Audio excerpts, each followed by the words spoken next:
ইব্রাহিম আলাইহিস সালাম জাতিকে বাঁচানোর জন্য কত কি না করেছে। মূসা আলাইহিস সালাম তার জাতিকে বাঁচানোর জন্য, জাহান্নামের আগুন থেকে বাঁচানোর জন্য কত না জুলুম নির্যাতন সহ্য করেছে। যেই নবীগুলা দুনিয়াতে জীবন দিয়ে দিল, রক্ত দিল উম্মতের জাহান্নাম থেকে জান্নাতে নিয়ে যাওয়ার জন্য, সেই নবীগুলা কিয়ামতের ময়দানে বলতেছে, আমরা তোমাদের জন্য আল্লাহর সাথে কোনো কথা বলতে পারবো না। আমার ভাইয়েরা, হযরত ঈসা আলাইহিস সালামের কাছে লোকজন চলে আসবে। ঈসা আলাইহিস সালাম একে কথা বলবে, কিন্তু লোকেরা যখন হতাশ হয়ে যাবে, নিরাশ হয়ে যাবে, মনে করবে আর কোনো বুদ্ধি নাই, আর কোনো উপায় নাই, আমরা বুঝি জাহান্নামী হয়ে যায়, আল্লাহর পক্ষ থেকে বাঁচার কোনো মুক্তি নাই। ঈসা আলাইহিস সালাম বলবেন, ও আমার উম্মতেরা, ও আমার মানুষেরা, ও আমার সন্তানেরা, তোমরা শোনো, আমি তোমাদের জন্য কিছু করতে পারবো না। না না, আমি তোমাদের জন্য কিছুই করতে পারবো না, তবে তোমাদেরকে একটা পরামর্শ দেই। ওয়ালাকিন আলাইকুম মুহাম্মদ বিন আব্দুল্লাহ, আমি তোমাদেরকে একটা পরামর্শ দেই। আমি জামানার শেষ নবীর আগের নবী ছিলাম, আমি শেষ জামানার পয়গম্বর সম্পর্কে খুবই ভালো অবগত আছি।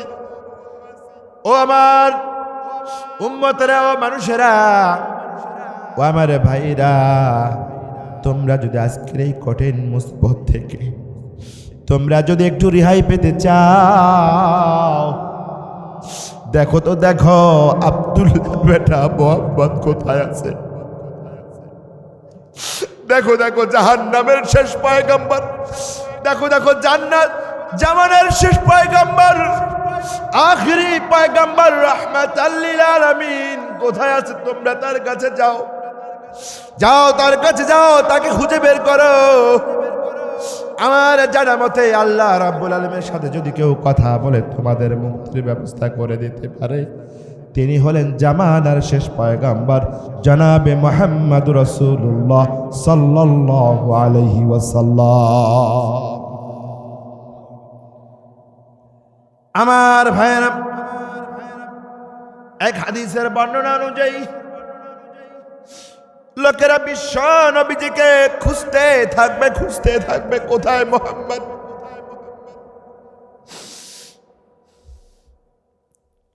হাদিসের ভিতরে এসেছে বিশ্ব নবীকে দুই জায়গায় পাওয়া যাবে।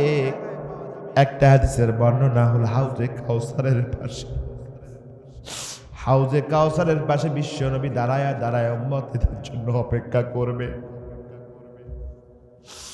আর যে হাদিস থেকে আলোচনা করছে, হাদিসের ভিতরে এসেছে বিশ্ব নবীজি কিয়ামতের ময়দানে আল্লাহ রাব্বুল আলামিন আরশ আজিমের যে সিংহাসন নিয়ে বিচার কার্য পরিচালনা করার জন্য বসে যাবে, এই আরশ আজিমের কুরসির কাছে, আল্লাহর সিংহাসনের কাছে, আল্লাহর পায়ের নিকটে মাকামে মাহমুদ নামে একটা স্টেজ থাকবে, একটা উঁচু স্থান থাকবে। যেই স্থানের ভিতরে বিশ্ব নবীজি সেজদায় পড়ে ডুকরে ডুকরে কান্নাকাটি করবে। আমার ভাইরা, লোকজন চলে যাবে, ওগো জামানার পয়গম্বর আদম আলাইহিস সালাম থেকে শুরু করে ঈসার কাছ পর্যন্ত গিয়েছিলাম, মূসার কাছে গিয়েছিলাম, কেউ আমাদের জন্য দেখে না। সবাই তো নিজেকে নিয়ে ব্যস্ত, সবাই বলে নাফসি নাফসি। ও মুহাম্মদ জামানার শেষ পয়গম্বর, আমরা কিছু গুনাহগার, আমরা অধম পাপাচার, দুনিয়ার জীবনে কোনো ভালো কাজ করি না, আল্লাহর ইবাদত বন্দেগী করি নাই, আল্লাহর নাফরমানি করেছি, শয়তানের কারণে, নফসের কারণে গুনার পাহাড় নিয়ে এসেছি। আল্লাহর সাথে কথা বলার মতো দক্ষতা যোগ্যতা আমাদের নাই। ওগো রাহমাতুল লিল আলামিন, এই কঠিন মুসিবত থেকে দয়া করে আল্লাহর সাথে আমাদের কথা বলে মুক্তির ব্যবস্থা করে দেয়। আমার ভাইয়ের, আল্লাহ রাসূল বলবেন, আনা লাহা ফাস্তাদিনু আলা রাব্বি। হ্যাঁ, আজকে তোমরা যে কাজটার জন্য আমার কাছে এসেছো, তোমরা যে কথাটা আমাকে বলতেছো, আমি মুহাম্মদ এই কাজটাই আমি আল্লাহর সাথে কথা বলে পালন করব। আল্লাহু আকবার কর। হ্যাঁ হ্যাঁ, তোমরা যে এই কাজটা আমাকে করতে বলতেছ, তোমরা যে এই কাজটার জন্য অপেক্ষা করতেছ, আমি আল্লাহর কাছে অবশ্যই কথা বলবো তোমাদের মুক্তির জন্য। আমি অবশ্যই আল্লাহর কাছে কথা বলবো তোমাদের নাজাতের জন্য। আমি অবশ্যই আমার মালিকের সাথে কথা বলবো আমার গুনাহগার উম্মতের জন্য। আমার ভাইয়েরা, বিশ্ব নবীজি বলেন, ওই সময় আল্লাহ রাব্বুল আলামিন আমাকে এমন কতগুলো কালিমা, এমন কতগুলো কথা, এমন কতগুলো শব্দ আমাকে শিখাই দেবেন, যেই শব্দগুলো দিয়ে আল্লাহ রাব্বুল আলামিনের প্রশংসা আমি করবো। আল্লাহু আকবার কর। এগুলো এমন এক নতুন শব্দ, যেই শব্দগুলো আল্লাহ রাব্বুল আলামিন কোন তার বান্দা নবী রাসূলকে কখনো শিখায় নাই। তার তামাম সৃষ্টি জগতে কেউ ওই শব্দগুলো দিয়ে আল্লাহ রাব্বুল আলামিনের প্রশংসা করে নাই। এমন নতুন শব্দ, যেই শব্দগুলো দিয়ে আল্লাহ রাব্বুল আলামিনের কেউ কখনো প্রশংসা করে নাই, আল্লাহ রাব্বুল আলামিন ওই নতুন শব্দ আমাকে শিখায় দেবে। আমি মাকামে মাহমুদে সেজদায় পড়ে আল্লাহর কাছে ডুকরে ডুকরে আল্লাহর সেই প্রশংসা, কৃতজ্ঞতা, মহত্ব, শ্রেষ্ঠত্ব আমি বর্ণনা করব। আল্লাহ রাব্বুল আলামিন বলবেন, হাবিব, কেন আপনি সিজদায় পড়ে কান্নাকাটি করেন? কেন আপনি সিজদায় পড়ে আছেন? ইরফা রাসাক, ও আমার হাবিব, আপনি মাথা তুলুন, ওয়াকুল ইসমালাক, আপনি আমার সাথে কথা বলুন, আপনার কথা আমি আজকে শুনবো। আল্লাহু আকবার। আমার ভাইয়েরা, বিশ্ব নবীজি বলেন, আমি যখন সেজদায় পড়ে দোয়াগুলো পড়ব, আল্লাহ বলবেন, হাবিব, আপনি মাথা তুলুন। কেন আপনি সেজদায় পড়ে আজকের দিনে কান্নাকাটি করেন? বিশ্ব নবীজি মাথা তুলবেন। মাথা তোলার পর বলবেন, ও আমার হাবিব, আপনি আমার সাথে কথা বলুন, যেই কথা বলবেন আমি আপনার কথা শুনবো। আপনি আমার কাছে চান, ওয়াসাল তুতা, আপনি আমার কাছে আজকের দিনে যা চাইবেন আমি আল্লাহ রাব্বুল আলামিন সবগুলো আপনারে আমি দিয়া দিব। ওয়ায়াশফা'তু শাফা, ও আমার হাবিব, আজকে যদি আপনি কারোর জন্য ওকালতি করেন, কারো পক্ষ থেকে যদি দালালি করেন, ও আমার হাবিব, যদি কারো পক্ষে আপনি সুপারিশ করেন, আমি আল্লাহ রাব্বুল আলামিন আপনার সুপারিশ আজকে মেনে নেব। আমার ভাইয়েরা, বিশ্ব নবীজি মাথা তুলবেন, আরশে আজিমের দিকে তাকাবেন, তাকায়া বলবে, রব্বি উম্মতি উম্মতি উম্মতি। আমার ভাইয়েরা, সকল নবী বলেছিল নাফসি নাফসি। যেই নবী আপনাকে দেখলো না, আপনাকে চিনলো না, যেই নবী আপনার নাম পর্যন্ত জানলো না, এই যে বাংলার জমিনে কতগুলো মানুষ আমরা বসে আছি, কতগুলো মানুষ আমরা মুসলমান নামে চলাফেরা করি, এই নবী কখনো দেখলো না, কখনো জানলো না। খুব ভালো করে বুঝে নেন, সেই মানুষটা মাথা তুলে বলবে, রব্বি উম্মতি উম্মতি উম্মতি, আমার উম্মত কোথায়? আমার মালিক, আমার উম্মত, আমার গুনাহগার উম্মত, আমার উম্মা গুলা কই, আমার উম্মা গুলা কই? আল্লাহ রাব্বুল আলামিন বলবেন, কি হয়েছে তোর উম্মতের, তোমার উম্মতের কি হয়েছে? বিশ্ব নবী যে বলবেন, ওগো রব্বি কারীম, ওই দেখো জান্নাতের দরজার দিকে তাকায়া দেখো, জান্নাতের ফেরেশতারা জান্নাতের দরজাটা বন্ধ করে দিয়েছে। হাসরের ময়দানের দিকে তাকায়া দেখো, আমার গুনাহগার উম্মত গুলো হাউমাউ করে পাগলের মতো ছুটে বেড়াচ্ছে। ও মালিক, জান্নাতের দরজা খুলে দাও। আমার পাগল উম্মাগুলো, গুনাহগার উম্মাগুলো জান্নাতে না যাওয়া পর্যন্ত আমি রাহমাতাল লিল আলামিন জান্নাতে যাব না। আমার ভাইয়েরা রে, বিশ্বনবী বলবেন আমার উম্মত ছাড়া আজকে জান্নাতে যাব না, আমার উম্মত ছাড়া আমি জান্নাতে যাব না। আল্লাহ রাব্বুল আলামিন বলবেন ইন তালিক ফাখরিজ মিনহা। ও আমার হাবিব যাও যাও, খোঁজো খোঁজো খোঁজো, আল্লাহু আকবার কোন, আর জোরে কেন আল্লাহু আকবার। ও আমার হাবিব ইন তালিক ফাখরিজ মিনহা মান কানা ফি কলবি মিসকালা শাঈরাতিন মিন ঈমান। ও আমার হাবিব যাও যাও, ময়দানে চলে যাও, গিয়ে দেখো তোমার উম্মতের কার অন্তরের ভিতরে, তোমার উম্মতের কোন উম্মতের কলবের ভিতরে সাঈরাতুন বিন ঈমান। সাঈরাতুন মানে হলো বালির দানা, শস্যার চাইতো ক্ষুদ্রতম বালির দানা। চলঞ্চলের যারা মানুষ আছেন ধুলিকণার যে ছোট্ট ছোট্ট দানা। আল্লাহ রাব্বুল আলামিন বলবেন দেখো তো তোমার কোন গুনাহগার বান্দাটা গুনার পাহাড় নিয়ে আজকে আমার সামনে এসেছে, কিন্তু তার অন্তরের ভিতরে কলবের ভিতরে এই যে ধুলিকণা বালিকণার মতো ঈমান এখনো নিবু নিবু করে জ্বলতেছে। যাও যাও, তুমি খুঁজে খুঁজে ওই উম্মতদেরকে নিয়ে জান্নাতে পাঠায় দাও। আমি আল্লাহ রাব্বুল আলামিন অনুমতি দিলাম, তাদেরকে নিয়ে তুমি জান্নাতে চলে যাও। হাদিসের বর্ণনা অনুযায়ী বলছি, বিশ্বনবী জান্নাতের গেটের ভিতরে দাঁড়াবেন, হাত দিয়ে বলবেন এ আমার উম্মাহ, জান্নাতের দরজা আল্লাহ খুলে দিয়েছে, সুতরাং তোমরা জান্নাতের ভিতরে ঢুকে যাও। আমার ভাইরা রে, দুনিয়ায় যখন সামান্য সুযোগ পাওয়ার জন্য যখন কোনো সুযোগ চলে আসে, বলেন তো এরকম কিছু হয় কিনা? যাও যাও, এই সময় তোমরা ঢুকে যাও।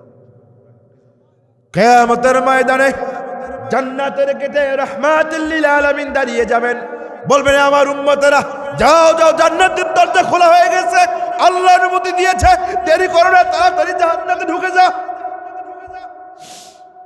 এই যে যাদের অন্তরের ভিতরে জান্নাত মিসকালা শাঈরা বালির দানা পরিমাণ যাদের ঈমান আছে, এই মানুষগুলো জান্নাতের ভিতরে চলে যাবে। আল্লাহু আকবার। জান্নাতের ফেরেশতারা জান্নাতের দরজাটা আবার বন্ধ করে দিবে। বিশ্ব নবীজি বলেন আমি আবার মাকামে মাহমুদে ফিরার আবার সিজদায় পড়ে যাব, ওই কথাগুলো দিয়ে আল্লাহর মহত্ব বরত্ব প্রশংসা জ্ঞাপন করবো। আল্লাহু আকবার কর। আল্লাহ রাব্বুল আলামিন বলবেন হাবিব আপনি কেন আবার সিজদায় পড়ে গেলেন? আপনি আজকে সিজদায় থাকার কথা না, আপনি মাথা তুলুন, আমার সাথে কথা বলুন। আমি আল্লাহ আজকে আপনার কথা শুনবো, আমার কাছে যা চাইবেন আমি আল্লাহ আপনাকে তাই দিব। আপনি যদি কারো সুপারিশ করতে চান, আমি আল্লাহ আপনার সুপারিশ গ্রহণ করবো। আল্লাহু আকবার কর। বিশ্ব নবীজি মাথা তুলবেন, আরশে আজিমের দিকে তাকায়া বলবেন রব্বি উম্মতি উম্মতি উম্মতি। আল্লাহ রাব্বুল আলামিন আবারও বলবেন ফাইন তালিক ফাখরিজ মিনহা মান কানা ফি কলবি মিসকালা যাররাতি মিন ঈমান। আল্লাহ রাব্বুল আলামিন বলবেন আমার হাবিব যাও যাও, ময়দানে চলে যাও, দেখো দেখো তোমার কোন উম্মতের গুনাহগার উম্মতের কলবের ভিতরে যাররা মানে অণু পরমাণু, যেটা খালি চোখে দেয় না, অনুবীক্ষণ যন্ত্র দিয়ে দেখা যায়, বিজ্ঞানের যন্ত্র দিয়ে দেখা যায়, খালি চোখে দেখা যায় না। আল্লাহ রাব্বুল আলামিন বললেন মিসকালা যাররাতি মিন ঈমান। ও আমার হাবিব যাও, তোমার কোন গুনাহগার বান্দা গুনাহগার উম্মতের কলবের ভিতরে এই যে অণু পরিমাণ পরমাণু পরিমাণ ঈমান আছে, আমি আল্লাহ রাব্বুল আলামিন তোমাকে অনুমতি দিলাম, আমি আল্লাহ তোমাকে অনুমতি দিলাম, যাও যাও তাদেরকে খুঁজে নিয়ে আসো, তাদেরকে তুমি জান্নাতের ভিতরে ঢুকায়া দাও। আমার ভাইয়েরা, বিশ্বনবী তাদেরকে জান্নাতের ভিতরে ঢুকাই দেবেন, আল্লাহু আকবার কর। এরপর আবারও জান্নাতের দরজা ফেরেশতারা বন্ধ করে দিবেন, বিশ্বনবী যে আবারও সিজদায় পড়ে যাবে। আবারও ওই ঘটনায় ঘটবে, আল্লাহ রাসূল মাথা তুলে বলবেন, উম্মতি উম্মতি উম্মতি।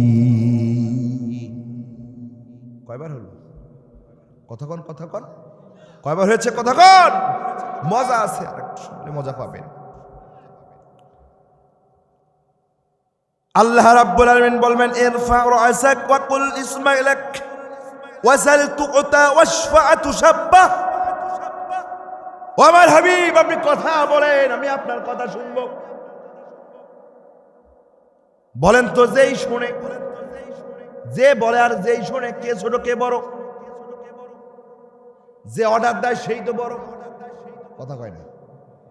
কিন্তু আল্লাহ রাব্বুল আলামিন রাহমাতুল লিল আলামিন কে এত সম্মান মর্যাদা দিয়েছেন, কিয়ামতের ময়দানে বলবেন, ও আমার হাবিব আপনি বলুন, আমি আপনার কথা শুনবো। আল্লাহু আকবার। ও আমার হাবিব আপনি বলেন, আপনার কথা আমি শুনবো। আপনি যা চাইবেন আপনাকে আমি তাই দিয়ে দেব। যদি আপনার কোনো ওকালতি থাকে, দালালি থাকে, কোনো বান্দার ব্যাপারে যে সুপারিশ করা লাগে, আপনি সুপারিশ করে আপনার সুপারিশ আমি মঞ্জুর করে দেব। আল্লাহু আকবার কন। আমার ভাইয়েরা, বিশ্বনবীজি উম্মতি উম্মতি বলবেন। এরপরে আল্লাহ রাব্বুল আলামিন বলবেন, ইনতালাক ইনতালিক ফাখরিজ মিনহা মান ক্বালা ফি কলবি আদনা আদনা মিন ঈমান। আল্লাহ রাব্বুল আলামিন বলবেন, তৃতীয়বার বলবেন, আমার হাবিব যাও যাও, গুনাহগার উম্মতের ভিতরে যাও, দেখো তোমার কোন উম্মার কলবের ভিতরে আদনা আদনা আদনা আদনা শব্দের ব্যাখ্যা করতে গিয়ে মুহাদ্দিস ইকরাম বলেছেন, এটা এমন একটা পরিমাণ যারা অনুবীক্ষণ যন্ত্র দিয়েও দেখা যায় না, আল্লাহ রাব্বুল আলামিনের রহমতের দৃষ্টিতে দেখতে হয়। এই আদনা আদনা ঈমান যার অন্তরের ভিতরে আছে, ও আমার হাবিব, তুমি যদি জান্নাতে না যাও, আমার জান্নাত আমি কার জন্য করেছি? আমি অনুমতি দিলাম এই আদনা আদনা যার অন্তরের ভিতরে এমন ঈমান আছে যেটা আমি আল্লাহ দেখতে পারি আর কেউ দেখতে পারে না। দেখো এইরকম এইরকম কলবের ভিতরে যার ঈমান আছে, ওই বান্দাটার তুমি বেছে বেছে নিয়ে তুমি জান্নাতে পাঠায়া দাও। আরো জোরে কও। আমার ভাইয়েরা, ওই যে বলছিলাম বর্ষার কিছু মানুষ হাদিসটা শুনছিল, ঘটনা মনে আছে কি? মনে আছে? মনে আছে? মনে আছে ঘটনাটা? আরে ভালো করে কোন মনে আছে? বর্ষার লোকজন হাদিস শোনার পরে সেখান থেকে বের হয়ে এলো। বের হয়ে মদিনা থেকে যখন আবার বর্ষার দিকে চলে যাবে, মদিনার পাশে আবু খলিফার একজন ঘর, আবু খলিফা নামে এক ব্যক্তির ঘর। এই ঘরের পাশে জামানার প্রখ্যাত মুহাদ্দিস সুফি সাধক হযরতে হাসান বাসরী রাদিয়াল্লাহু তাআলা আনহু সেখানে থাকেন। আল্লাহু আকবার কন। এই বর্ষার লোকগুলো মনে করল, শাফাতের হাদিসটা তো আল্লাহ রাসূলের সাহাবী হযরত আনাস রাদিয়াল্লাহু তাআলা আনহুর কাছ থেকে আমরা শুনলাম, চলো জামানার মুহাদ্দিস সুফি সাধক হাসান বাসরী এই যে পাশের বাড়িটার পেছনেই থাকে, চলো আমরা তার কাছে একটু যাই, তাকেও একটু জিজ্ঞাসা করি উনি শাফাতের ব্যাপারে কি জানে। বলেন তো এইরকম ঘটনা আমাদের ঘটে কি না? ঘটে না? ঘটে না? ঘটে না? হাসান বাসরী রাদিয়াল্লাহু তাআলা আনহু বললেন, তোমরা কি হাদিস শুনলা সেটা এখন আমাকে শোনাও। আল্লাহু আকবার কয় না? আমার ভাইয়েরা, বর্ষার লোকের হাদিস বলা শুরু করল, শুরু থেকে শেষ পর্যন্ত বলল।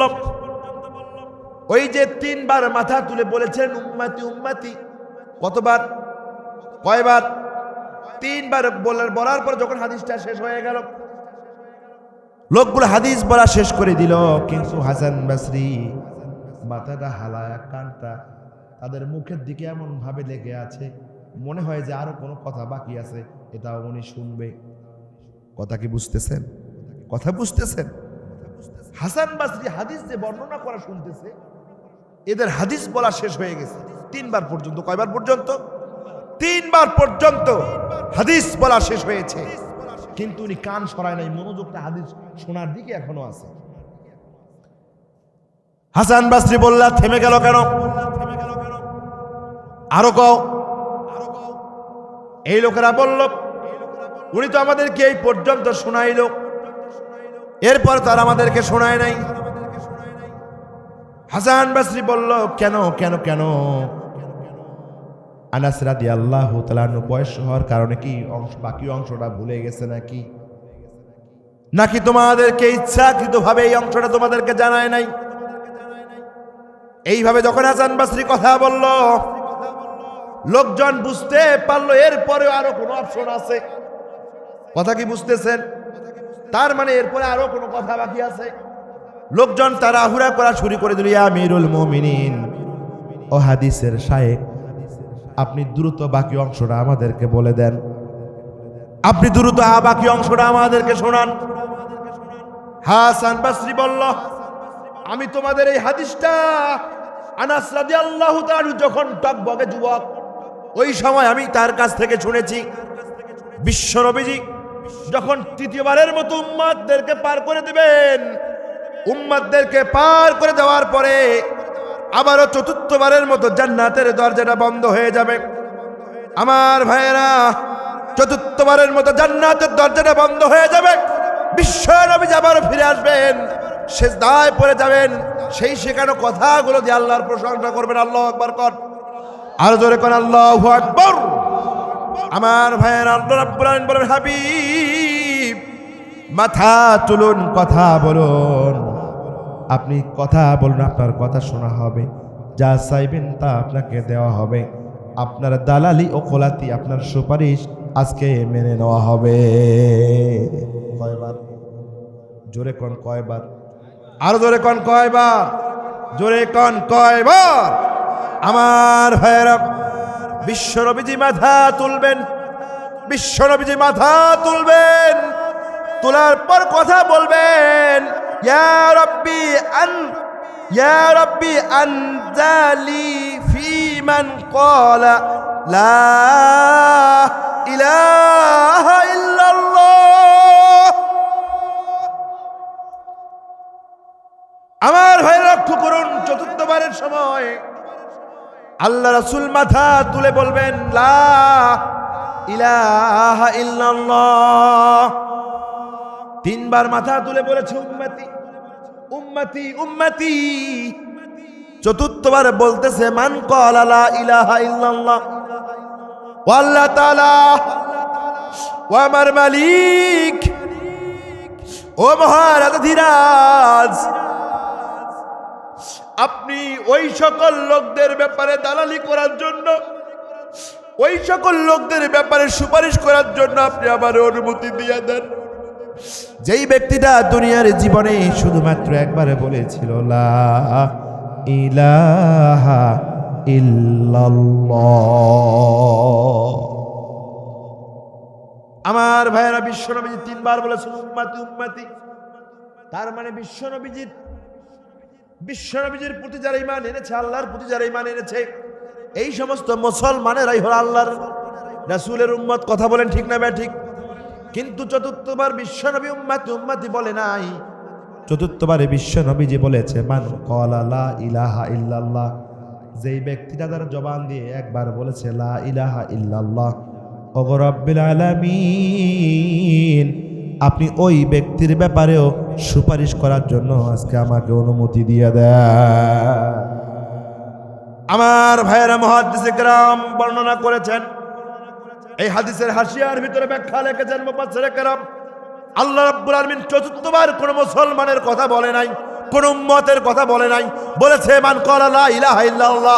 তার মানে হলো যেই হিন্দু লোক, যেই খ্রিস্টান, যেই বৌদ্ধ, যেই নাসারা, যেই নাস্তিক কোন মুসলমানের সাথে চলাফেরা করার কারণে, কোন মুসলমান বন্ধুর সাথে আড্ডা দেওয়ার কারণে, কোনো না কোনোভাবে আল্লাহর সম্পর্কে জানার কারণে, তিস্কারি করে হোক, মজা করে হোক, ঠাট্টা করে হোক, এমনিতে হোক, যদি কোনো কাফের, বিধর্মী, বেঈমান দুনিয়ার জীবনে খেল তামাশা করেও যদি একবার বলে লা ইলাহা ইল্লাল্লাহ, নাই কোনো আল্লাহ, নাই কোনো মাবুদ, নাই কোনো ইলাহা, তুমি আল্লাহ ছাড়া, ও আমার মালিক।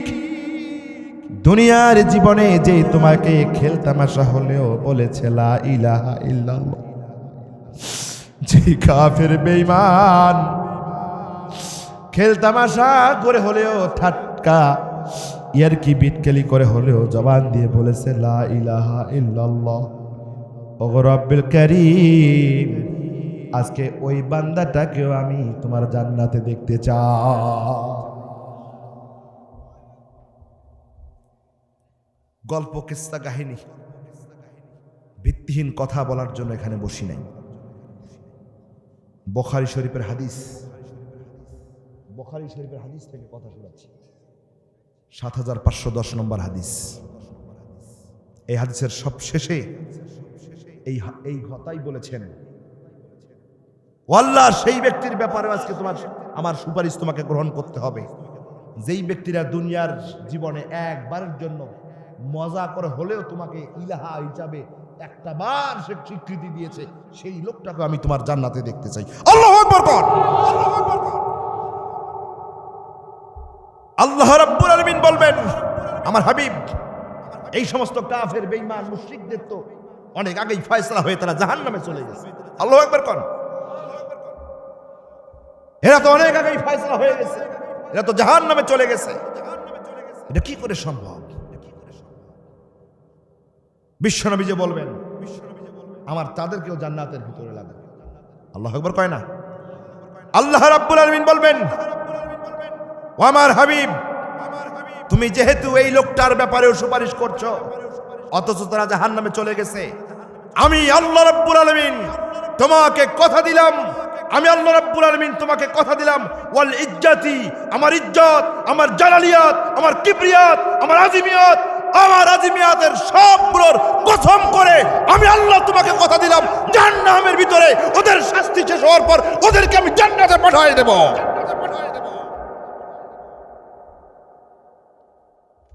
নবী তুমি বলেছো, তুমি সুপারিশ করেছো, জীবনে একটাবার কালেমার পড়েছিল, আমাকে ইলাহা হিসাবে কৌতূহল হলেও আমাকে ইলাহা হিসাবে স্বীকৃতি দিয়েছে।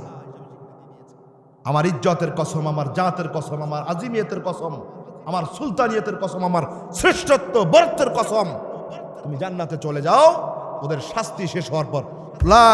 আল্লাহ রাসূল বলেন, লিউখরিজান্না মিনহা মান ক্বালা লা ইলাহা ইল্লাল্লাহ, অবশ্যই আমি জাহান্নাম থেকে তাদেরকেও বের করে জান্নাতে পাঠিয়ে দেব। সম্মানিত ভাইয়েরা আমার, শাফাতের হাদিস এখানেই শেষ হয়ে গেল। সুন্দরগঞ্জের মুসলমান কথাটা শুনে, হাদিসটা শুনে অনেকে আবেগপ্রবণ হয়েছেন, আমিও নিজে হয়েছি। যতবার নিজে নিজে পড়ি নিজের অজান্তে চোখ দিয়ে পানি আসে। বিশ্ব নবীজির কি পাওয়ার, কি ক্ষমতা, কি আজিমুস শান, উম্মার প্রতি যে দরদ, যে ভালোবাসা, শুধুমাত্র একটাই কারণ, যদি মনে থাকে বলতে হবে, আল্লাহ রাব্বুল আলামিন বলছেন যাও খুঁজে নিয়ে আসো যার অন্তরের ভিতরে ঈমান আছে। কি আছে? জোরে কথা বলেন, কি আছে?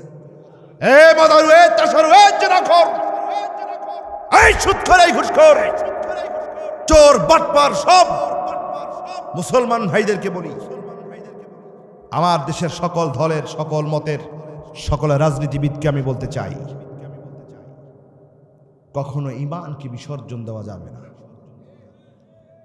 আমার আমল ঘাটতি থাকতে পারে, আমার আমলের কমতি থাকতে পারে, আমলের ভিতরে অনীহা থাকতে পারে, কিন্তু একজন মুসলমান হিসাবে কখনো নিজের ঈমানকে বিসর্জন দেওয়া যাবে? কথা বলেন, কথা বলেন। ঈমান কি? ঈমান হচ্ছে কোরআন। ঈমান কি? কথা বলেন, ঈমান কি? ঈমান হচ্ছে কোরআন। এই কোরআনের শুরু থেকে শেষ পর্যন্ত যাহা কিছু আছে, জেনে বুঝে, জ্ঞানে ধরুক আর জ্ঞানে না ধরুক, প্রতিটা বিষয়কে মেনে নেওয়া, বিশ্বাস করা, এটা স্বীকারোক্তি দেওয়াই হলো ঈমান। কথা বুঝতেছেন? কোরআনুল কারীমের কোন আয়াত কোনো একটা হরফ, কোনো একটা শব্দ। কোরআনুল কারীমের সব ছোট সূরার নাম কি? সূরা কাউসার। কি নাম? কোনো একজন হাজি যদি বলে সব ঠিক আছে, এই সূরা কাউসারটা এখানে অতিরিক্ত হয়েছে, এটা আমি মানি না, ও কি মুসলমান না কাফের? কথা কন, কথা কন। ফতোয়া কিন্তু আপনারাই দিবেন, মুসলমান না কাফের। এবার বুঝলাম আপনাদের এলাকার একজন ইসলামী আন্দোলনের বড় নেতা, সেই বলতেছে এই সূরা কাউসারের লাস্টের আয়াতটা আমি মানি না। কি বলতেছে? সূরা কাউসার মানি, কিন্তু লাস্টের শেষ আয়াতটা মানি না। ও কি ইমানদার না কাফের? কথা কন। ইসলামী আন্দোলনের নেতাও যদি এই কথা কয়, ও টাটকা কাফের, কোনো সন্দেহ নাই। এবার যদি কোন হক্কানি পীর সাহেব যদি বলে এই যে কাউসার, এই সার পরে র শব্দ, র হরফটা আছে, আমি কোরআনের সব মানি, কিন্তু এই জায়গায় এই হরফটা থাকবে না, ও কি ইমানদার না কাফের? ও বেঈমান না কাফের? সম্মানিত ভাইয়েরা আমার, ঈমান হচ্ছে আমাদের এই কোরআন। কোরআনের শুরু থেকে শেষ পর্যন্ত যাহা কিছু এসেছে সবটাই মাথা পেতে মেনে নেওয়ার নাম হচ্ছে ঈমান। সুতরাং যারা আওয়ামী লীগ করেন, বিএনপি করেন, জাতীয় পার্টি করেন, জাসদ করেন, বাসদ করেন, জামাত ইসলাম করেন, চরমনাই করেন, তাবলিগ জামাত করেন, হেফাজত করেন, খেলাফত মজলিস করেন, যে যেটাই করেন না কেন, আপনি যে দলের নেতাই হন না কেন, অন্তত কোনো বক্তা যখন কোরআন থেকে কথা বলবে, হুজুরের যখন মেম্বারে কোরআন থেকে কথা বলবে, কোরআনের আয়াত দেখে দেখে কথা বলবে, আপনি নেতা যদি আপনার চরিত্রের বিরুদ্ধে চলে যায়, আপনি নেতা করেন আপনার দলের বিরুদ্ধে চলে যায়, চুপ করে মাথা নিচু করে শুনবেন, কখনো কোরআনের বিরোধিতা করবেন না, করবেন না, করবেন না। এই কোরআনুল কারীমের যে কোনো আয়াত আপনার দলের বিরুদ্ধে যেতে পারে। পারে না, পারে না, পারে না। বিগত বছরগুলো তো আমরা দেখেছি, সামনে হয়তো আবারও দেখব, যদি বাংলার মুসলমানরা যদি ভুল করে। এক জালিম গিয়েছে আর এক জালিম ঢুকবে, এক জালিম গিয়েছে আর এক জালিম ঢুকবে, কারণ এরা মুদ্রার এপিটার ওপিট, একই মুদ্রার ওপিটার ওপিট।